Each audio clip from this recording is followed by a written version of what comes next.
নিচ্ছি। আর চলুন আজকে আপনাদের সাথে শেয়ার করছি একটা ডেজার্টের রেসিপি। একঘেয়ে ডাল ভাত তরকারি খেয়ে খেয়ে বোর হয়ে গেছি, এবার একটু চলুন একটু ডেজার্ট খাই। ডেজার্ট হলো ব্রেড মালাই রোল। চলুন তাহলে দেখে নিই কিভাবে বানালাম। কড়াইতে প্রথমে অল্প জল দিয়ে নিচ্ছি, half litre full cream milk দিয়ে দিলাম। অল্প জল দিলাম এই কারণে যে যাতে নিচে লেগে না যায় দুধটা। গ্যাসের ফ্লেমটাকে অন করে দিলাম। এই দুধটাকে ঘন করে হাফেরও কম করে নিতে হবে, বেশ একটু ক্ষীর মতো হবে। দুধটাকে কিন্তু জাল দিতে দিতে ক্ষীর হয়ে গেছে। এখানে 4 চামচ উঁচু উঁচু চিনি দিয়ে দিলাম।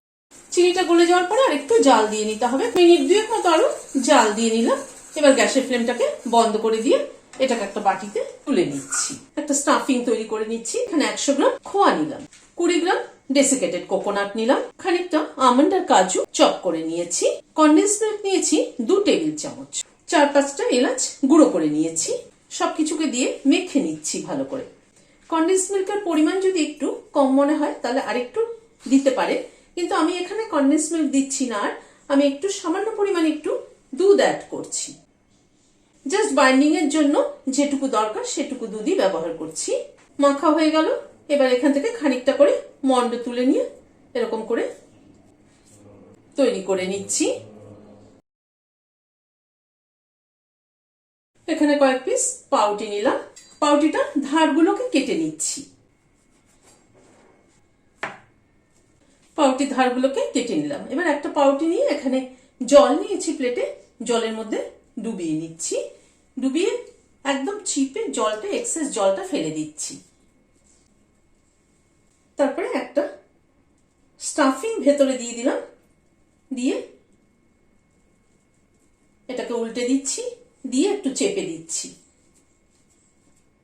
এই মুখটাকে ভালোভাবে চেপে বন্ধ করে দিতে হবে। এইভাবে বানিয়ে নিচ্ছি। হোয়াইট অয়েল দিচ্ছি, সাথে ঘি দিয়ে দিলাম 1 চামচ উঁচু উঁচু। আপনারা চাইলে কিন্তু খালি ঘিতেও ভাজতে পারেন, আবার খালি তেলেও কিন্তু ভাজতে পারেন। গরম হয়ে এসছে, তেল ও ঘিটা ছেড়ে দিচ্ছি। গ্যাসের ফ্লেমটাকে মিডিয়ামে রেখে ভেজে নিচ্ছি। মাওয়া রোলগুলোকে একটা প্লেটের মধ্যে সাজিয়ে নিলাম। যে ক্ষীরটা করে রেখেছিলাম এই ক্ষীরটা ওপর দিয়ে দিয়ে দিচ্ছি। যেহেতু মাওয়া রোল সেই জন্য স্টাফিংয়েও কিন্তু খোয়া এবং ওপরেও কিন্তু খোয়া ক্ষীর দিতে হবে। ওপর দিয়ে একটু আমন্ড কুচি ছড়িয়ে দিচ্ছি। ভিডিওটি যদি ভালো লেগে থাকে তাহলে একটা লাইক এবং সাবস্ক্রাইব করার অনুরোধ রইল। আজ তাহলে এখানে শেষ করছি। নমস্কার।